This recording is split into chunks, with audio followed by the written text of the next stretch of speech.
What's going on, y'all? Welcome back to the Daily Walk with Lance. And this is where I take my morning devotional, I take some notes down, and I share it with you guys. Like I say before every video, please don't look at me as a spiritual leader or anything like that. I'm not a pastor, I'm nothing like that. I'm just the average Joe sharing my morning devotional with you guys. Don't depend on me for your for your devotional. You should be reading the Bible for yourself so that you know the things I say are true or not, or so that other people, when they speak on and do a content like this, they're telling the truth. Or sometimes they're just mistaken. Like, we all make mistakes. I know, especially with me, I have PTSD and I have a lot of brain fog from time to time, and sometimes I could be like talking and then I just lose what I was talking about, and it happens. And the reason I do this is because I had a thought a few months back where if the church was taken up to heaven right now, right this second, and we were talking to the disciples would look at us and be like, the internet was this great tool where you could talk thousands of miles apart in a split second, like in real time. Like, how easy did it make it to spread the Bible that way? And most of us have to look at them and be like, we didn't use it for that. So I just want to try to rectify that, because, like when the printing press was invented, we used it to spread the Bible everywhere. But when the internet was invented, we used it for everything except spreading the Bible. So I just think we need to rectify that situation a little bit. But anyway, let's just get right into it today. This is the Bible devotional for December 17th. As always, we're in the New American Standard Bible. And today we are in the book of 2 Kings, chapter 19, verses 32 through 37. And as a guy, this is one of my favorite passages. And it shows that God isn't a pacifist. God will come to protect his children. And if you rise up against them, it tends to not work out. And that's we're going to get right into that today, because this is the story of the king of Assyria marching on Jerusalem. And what was his name? Hezekiah. Yeah, Hezekiah. King Hezekiah.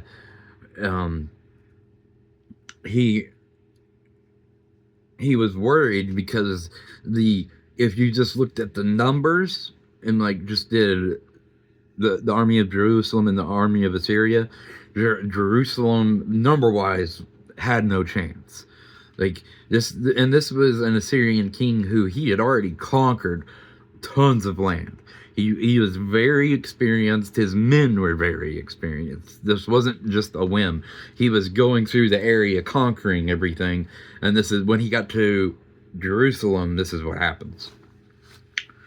And the author of 2 Kings is unknown, but it's attributed to either Jeremiah or Ezra speaking on this particular event. And it goes, let me make sure, yeah. And it goes, therefore, this is what the Lord has said about the king of Assyria. He will come to this city.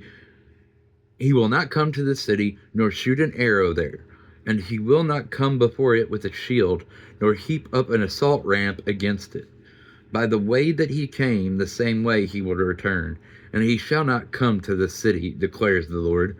For I will protect this city to save it for my sake, and for my servant David's sake. Then it happened that night that the angel of the Lord went out and struck 185,000 in the camp of the Assyrians. And when the rest got up early in the morning, behold, all of the 185,000 were dead. Yeah, and Assyrian names, I struggle to say them. So if you're like, the name doesn't sound right, it's probably me. So, when you go and look these up, if it looks a little different than I said, then on my bad. All right, so So Sennacherib, the king of Assyria, departed and returned home and lived in Nineveh. Then it came about, as he was worshipping in the house of Nisarach, his lowercase god, that Adramelech and Sherzir killed him with the sword, and they escaped to the land of Ararat, and his son Esarhaddon's son became king in his place. And all three of the two that attacked the king, and then the one that took his place, were actually all the king's sons. And so the two sons carried out the assassination and then fled, and then the son that was left took over. And so you had this, like I said, 185,000 man army in biblical days. That's huge. Like, this was still when the Earth population was a lot smaller than it is today. And one angel, and this is an unnamed angel. It's just the angel of the Lord. So we don't know, because like we know Michael, we know Gabriel, we know Lucifer. And so while this might have been Michael, we don't know. It just says the angel of the Lord. And one unknown angel, 185,000 men in an instant. So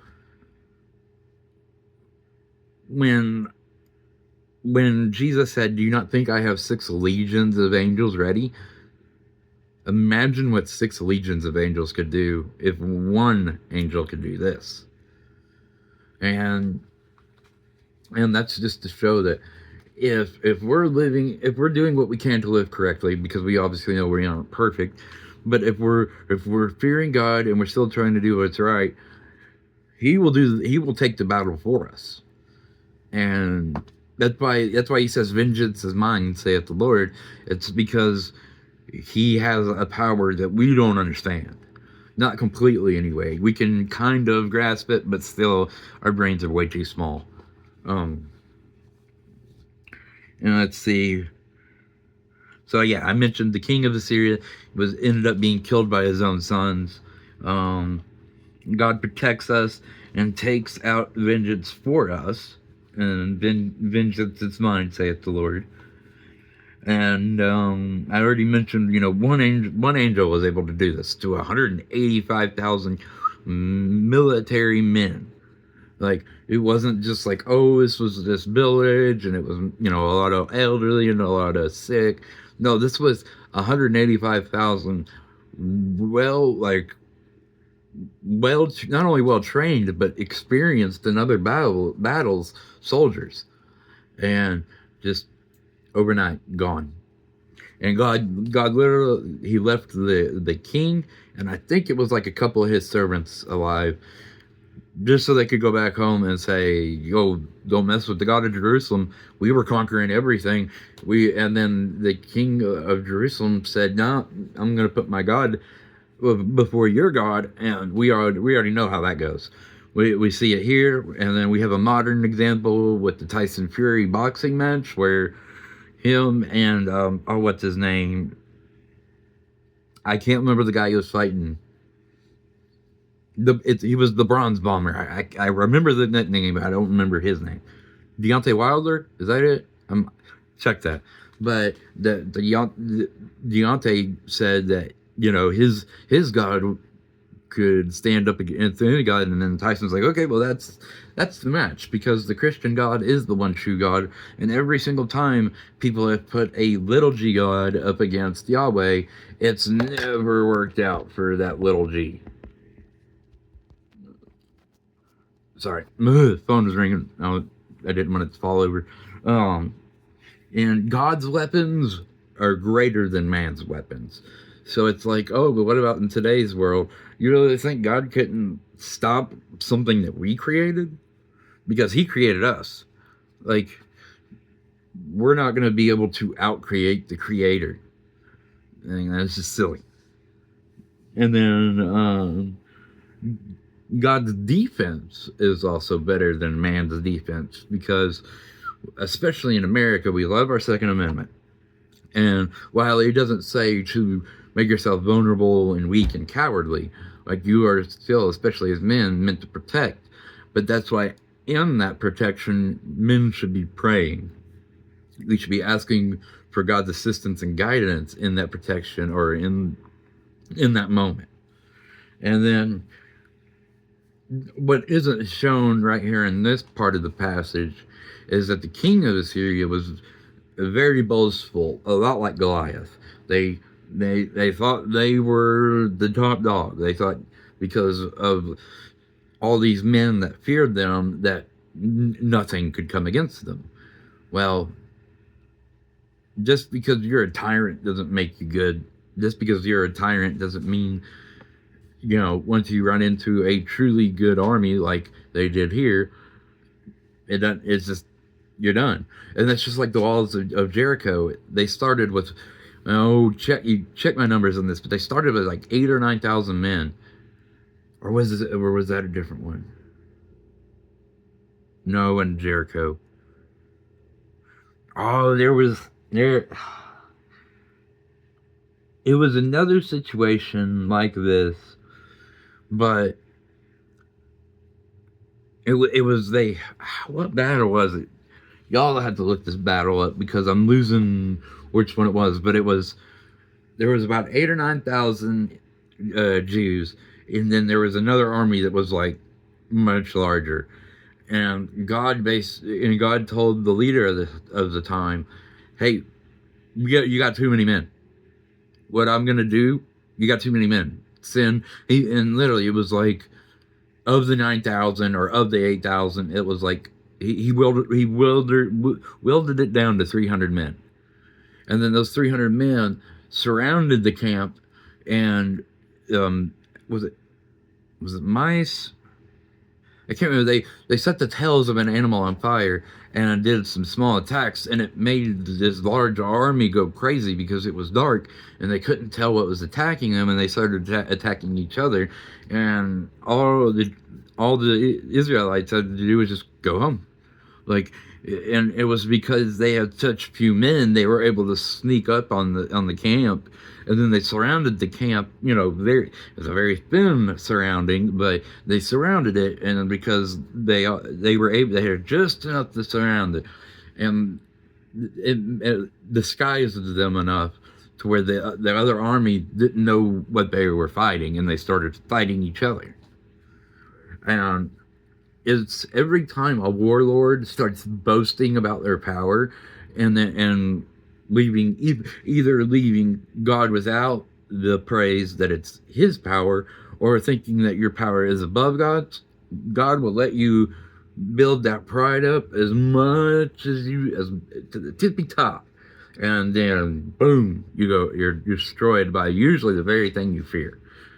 And it's kind of like the story I was talking about with this not most recent, the battle with the 300 men. They brought all those men because they were like, okay, if there's so many on the other side, we aren't going to be able to beat them.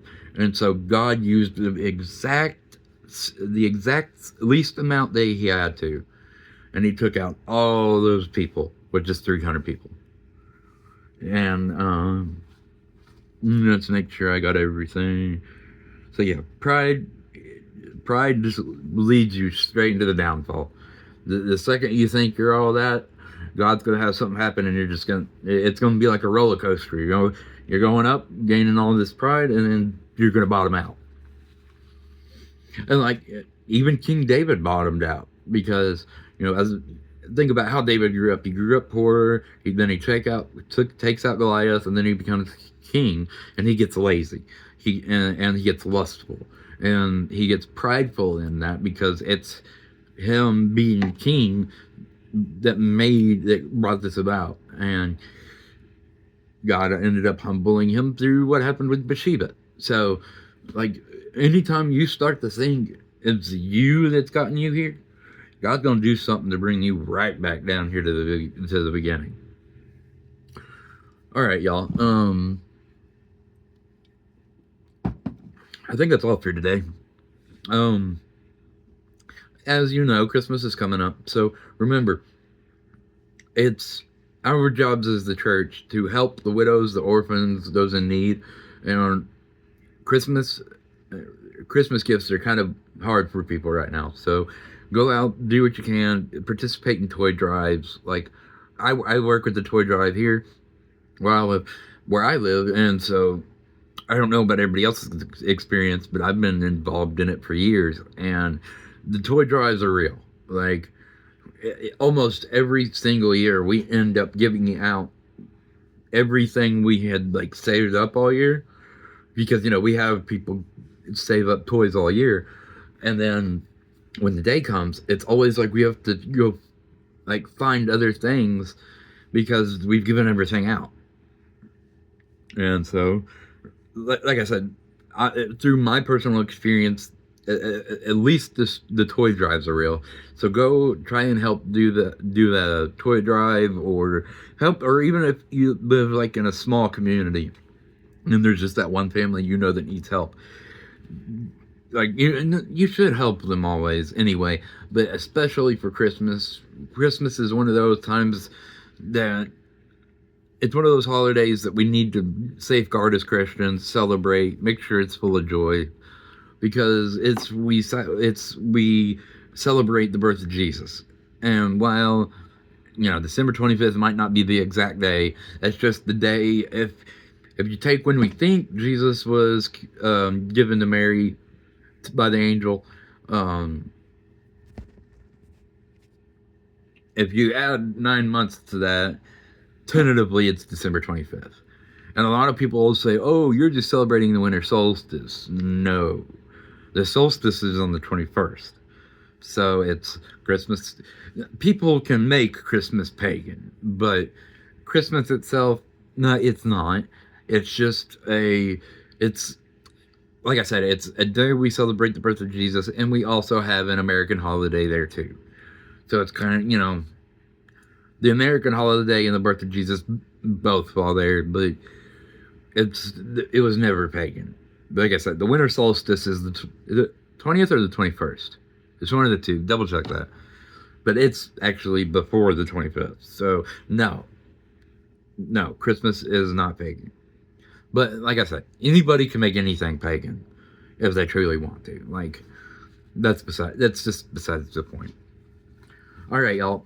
If this is the first time on one of my videos, if you would, please drop me a follow, hit the like button, share it, hit the notification button, because that's just the way the algorithm works. It's not just about a grift. It's just the only way the algorithm knows which videos to push. I mean, obviously, there's probably celebrities that they push them no matter what. But when it comes to just the regular creators, the only way the algorithm recognizes us is if we have interaction in our videos. All right, y'all. I don't think I have anything else. Remember, your body's a temple, so treat it that way. Get your body more healthy and in a little bit better shape. And the more little things you do like that, the better your life ends up tending to be. All right, y'all. I'll catch y'all tomorrow. Peace.